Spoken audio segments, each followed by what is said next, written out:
Sometimes the dosha we prepare does not become crispier. There are three reasons why this happens.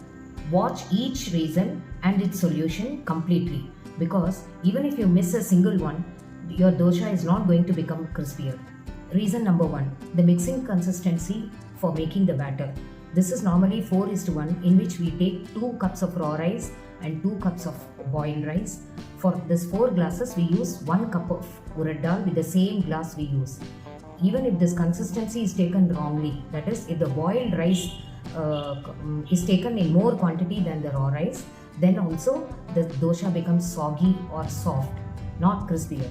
Reason number 2, the amount of water content in the dosha batter is also very important to make the dosha crispier.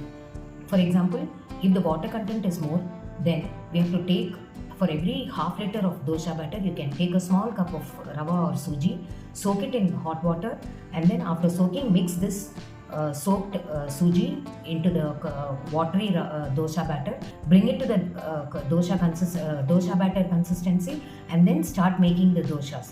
Reason number 3, never use the dosha batter immediately after refrigerating it.